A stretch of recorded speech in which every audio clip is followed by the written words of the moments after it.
So right, nkulamusizaako nnyo mukwano gwange inajo sinzo bango otuwuliriza webale kwekuumira ku mayingo gano aga UG Updates TV era ng'okola ky'amaanyi nnyo. Mbalamusizaako nnyo abali mitala w'amayanja mwenna bali mu diaspora mwebale kwekuumira ku UG Updates TV.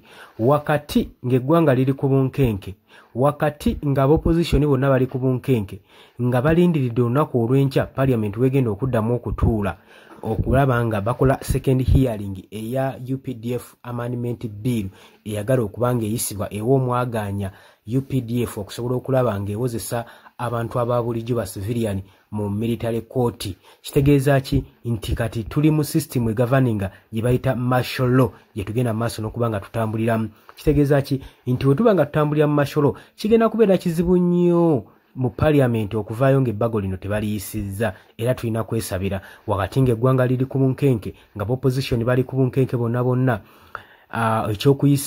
Ekyokuyisa biiru eno wabaluseewo obutakkaanya wakati wa Uganda People's Defence Force UPDF saako n'aba SFC Special Force Command.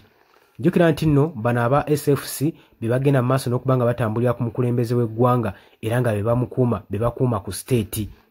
Wabula UPDF gye erimanyikiddwa nga ery'eggwanga. UPDF nga wokimanyi bulungi nnyo yegenda maaso n'okukuuma eggwanga Uganda era nga lyejje ekkulu ery'eggwanga gwe kyoba omanya. Kakati wakati nga bino bigenda maaso olunaku olw'enkya nga tulindiridde walabiseewo obutakkaanya wakati w'ebitongole bino ebiri wa agencies zino ebbiri oba SFC saako n'aba UPDF. Oluvannyuma lwa UPDF Uganda People's Defence Force okulumiriza agency eno eya SFC okuba nti nno be bawambye CID waabwe era nga n'ogujuuli kati okuva eyawambiddwa tannakubikako kya mulubaale tamanyikiddwako mayitire. Tetumanyi nsonga eri mu kino nakabadi kyakali mu kino ensonga zino kubanga jjukira etteeka bye baali bagala oddiisa mu Parliament ery'okugatta eggye lino erya UPDF saako ne agency eno eya SFC waliwo ebirumira bingi era n'ebibuuzo bingi nga bwe nakunekaanizza olunaku olwaleero we nabikutegeezezza. Kakati bano balabiseewo obutakkaanya kyekiri abaka kye bali boogerako nti bwe banaagatta agency zino ebbiri eya SFC saako ne UPDF eggwanga lijja tandika okubeeramu obutabanguko. Bano bajja tandika okuba nga bafunamu obutakkaanya unity eggweewo wakati waabwe nabo kijja genda kikomekereza nga mu nsi mwe baluseemu obuyeekera olwa agency ebbiri. Kitegeeza ejje liri within ejje ekiba tekisobola kukola era ensi zonna zolaba ezirimu obutabangufu ziva ku nsonga eyo kubanga agency erimu ebiwayi bibiri. Kakati kino ekintu tebakitunuulira nnyo era bakiwakanyiza ddala. Kati tulaba bitandise okubaawo kati CID owa Uganda People's Defence Force tulaba nga awambiddwa era tannalabikako okuva yabuzize. Wabula bagamba nti nno bagezezaako munoonya mu custody zonna tebamulaba. Wabula SFC bavuddeyo ne beegaana ne bagamba nti nno CID tannalabikako mu custody zaabwe era taliiyo balemera kubasibako matugambuzi kubaliisango. Tetumanyi waaki bino byonna bihappeninga mu kaseera ke kamu ng'ate ya Parliament y'eggwanga egenda kubanga etuula ku second hearing eya UPDF bill okusobola okulaba nga ew'omwaganya ba UPDF bano okusobola okulaba nga bawozesa abantu ba bulijjo bayite ba civilian mu martial courts zaabwe.